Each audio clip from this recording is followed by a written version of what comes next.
Йо, аз съм Атанас Почев, а вие сте с Стън Подкаст България.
Йо, днеска гостуваме на Георги Янев!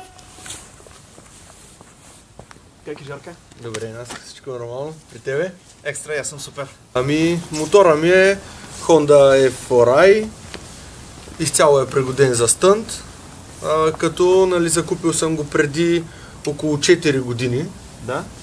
Като първите 3 години не съм карал активно, от последната година карам, ходя по разни събития, сбирки с приятели, забавляваме се, караме, уча се на нови неща и така. Купих го почти изцяло подготвен, като после си го пригодих както на мен да ми е удобно да карам. Да. Да ти разкажа част от нещата, които съм направил по мотора. Да. Началото беше с клипони, аз го промених, сложих си такова кормило, което ми е доста по-високо и по-удобно за каране. Сменил съм си лошчето на съединителя, спирачната помпа на хендбрейка. Последно, също съм направил промени по окачването отпред. Втвърдил съм го на макс, защото така имам повече чувство. По същия начин е втвърден и задния амортисьор. Последното нещо, което съм сменил по мотора е новото гарне. Титаниево. Просто, каквото ми попадна, не съм търсил нещо точно определено. Също смених запчатките, сложих по-голяма отзаде и възможно най-малката отпреде, като отзаде минах на 60 зъба алуминиева запчатка, а на отпреде на 13.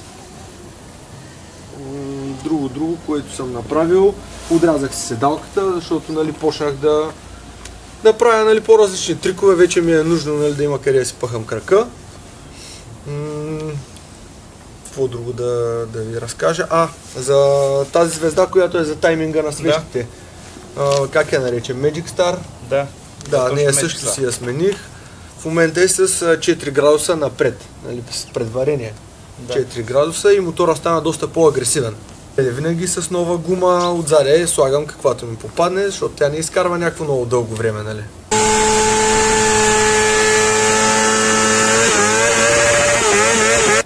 Диска е 310 мм от Suzuki, чисто нов, поръчах си го от Англия, дойде сравнително бързо, много е добре.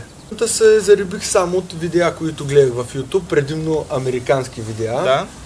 И може би около 2 години само гледах видеа и се надъхвах как ще си купя мотор и се случат нещата. Преди това карах една R6 99-та, 2001, нещо такова, карбураторна, като имах някакви проблеми с нея, примерно съединителът ми преплъзваше. След като го смених и на нея запчатките и веригата, сложих по-леки и стана доста по-жив мотора. Вече започнах да го кантаря лека по лека, като някакви жабки на мен ме струваш, че е нещо вау. И почнах да се катеря по седалката, някакви стопита да правя, силно казано стопита, но някакви опити, И усетих, че работите отиват да начупя мотора, а пък беше доста свеж за възрастта си. Да. Затова реших да го продам и да мина на стънт мотор, Да.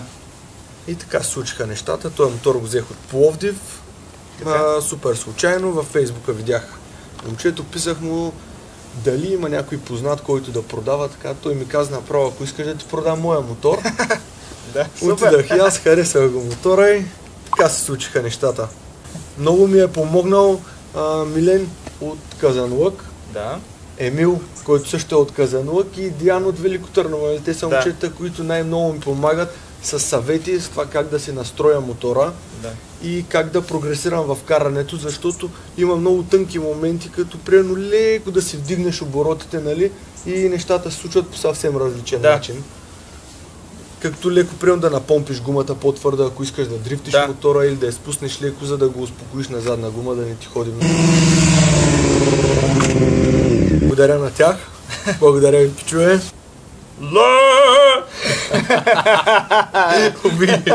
Ами като масло му слагам малко повече, малко 1 литър повече, кажи речи. 4 литра масло му слагам, нали, твърдо. Защото, нали, когато е на задна гума, има нужда, нали, от повече масло, за да мога да качва, да омаслява. Покажи ми за магарето. Магарето е изцяло къстъм, като е метално, нали, премахнато е алуминиевото, това е метално, много е здраво. Да. Издържало е на много падания, за момента държи. Не знам, ще видим за в бъдеще как ще е. Задната част вече. Спирачните апарати, планката, нали, е къстъм изцяло. Спирачните апарати са два от Кавазаки, като един на хендбрейка, един на крачната спирачка, нали.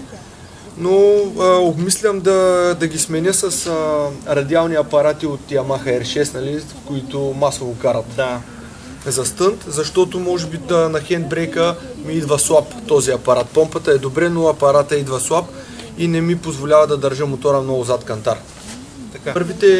Първите години, през които имах мотора, почти не съм го карал, почти е стоял изцяло в къщи. Нямах много време за него, нали? Нямах време да покарам и може би преди повече от година стана първото събитие, на което отидах, събиране, така бяхме повече момчета, покарахме и така нататък. Видях, нали, как се случват нещата и видях за какво е този мотор, нали. Развитие искам да започвам да се уча, нали, да правя кръговете. Като в момента успокоявам мотора максимално, го забавям, на моменти го гасям.